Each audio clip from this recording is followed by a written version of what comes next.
अमित कुमार यादव बरकट्ठा से भारतीय जनता पार्टी के उम्मीदवार हैं। अमित कुमार यहां से 2 बार विधायक चुने गए हैं। इनके पिता चितरंजन यादव भी बरकट्ठा के विधायक रहे हैं। सहज, सुलभ और जनता की सेवा में हमेशा हाजिर रहने वाले अमित कुमार को बरकट्ठा की जनता का हमेशा प्यार मिलता रहा है।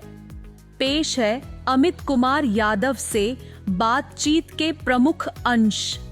नमस्कार, जौहार। मैं अमित कुमार यादव बरकट्ठा विधानसभा से भारतीय जनता पार्टी के प्रत्याशी के रूप में आप सबों के बीच हूं।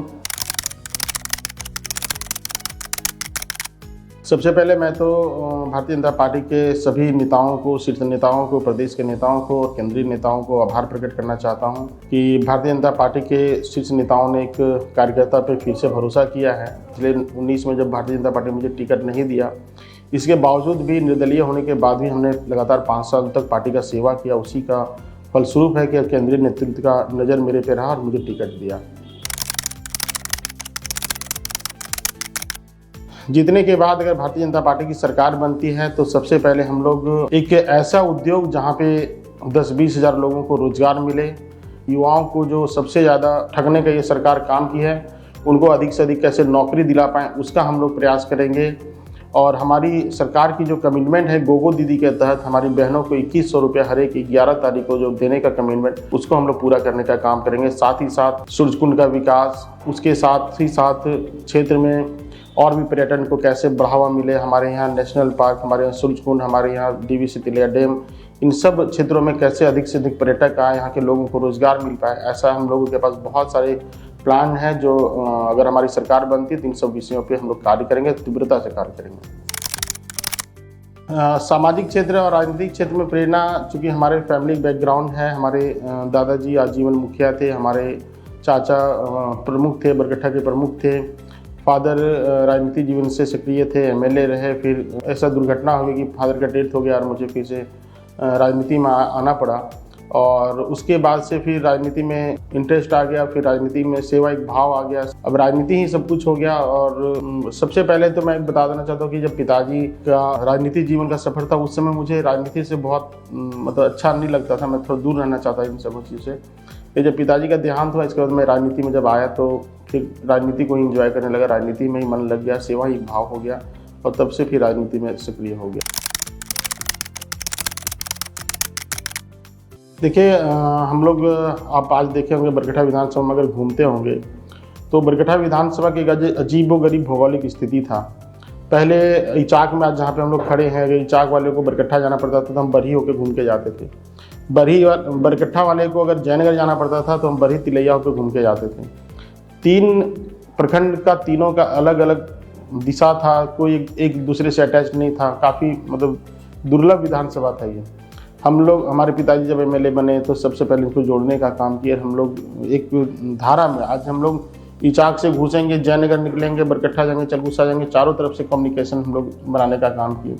सूरजकुंड अगर आप अभी जाके देखेंगे तो सूरजकुंड उस समय एक सोच रही कि झारखंड का, एशिया का सबसे अधिक टेम्परेचर से खौलने वाला वो कुंड है।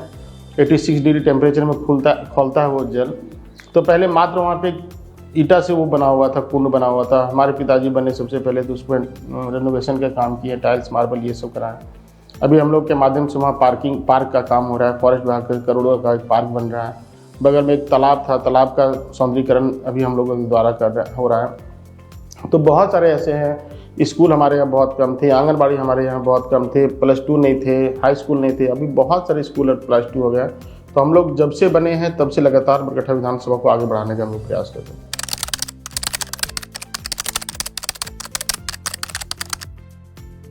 देखिए, पहली बार मतदान करने जा रहे हैं तो आप देश निर्माण में, राज्य के निर्माण की चिंता करते हुए आप अपना बहुमूल्य वोट सोच समझ कर दें और आपका देश, आपका राज्य, आपका क्षेत्र कैसे बचे, इसका चिंता करते हुए आप स्वविवेक से अपना निर्णय लेते हुए आप मतदान करें।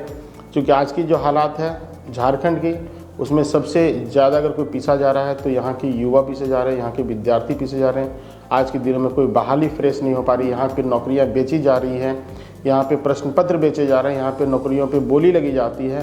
तो सबसे ज़्यादा सफ़र हमारी युवा वर्ग कर रहे हैं और करेंगे। तो ऐसी सरकार से इसलिए हम आपसे आग्रह करेंगे कि जो आपकी चिंता करती हो, जो आपके गांव की चिंता करती हो, आपकी माताओं की चिंता करती हो, अपने राज्य और देश की चिंता करती हो, आप उनको मतदान करें। कि आज राज्य की जो परिस्थिति है, यहाँ पे ना हमारी माटी सुरक्षित है, ना बेटी सुरक्षित है, ना रोटी सुरक्षित है। यहाँ पे ना नौकरी सुरक्षित है, ना हमारी बहनें सुरक्षित है, ना यहाँ की ज़मीन सुरक्षित है। सेना की ज़मीन बेची जा रही है, हमारी बेटियों की इज्जत लूटी जा रही है, हमारी सरकार के द्वारा नौकरी बेची जा रही है।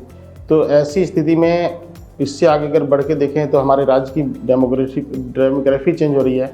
बांग्लादेशियों का जिस प्रकार से घुसपैठ झारखंड में हो रहा है, सबसे अधिक आदिवासी हमारे कन्वर्ट हो रहे हैं, आदिवासी विलुप्त होते जा रहे हैं। वैसी स्थिति में आज झारखंड निर्माण का क्या औचित्य है, ये हमारे युवा वर्ग समझें, हमारी माताएं समझें, हमारे नौजवान समझें, हमारे किसान समझें।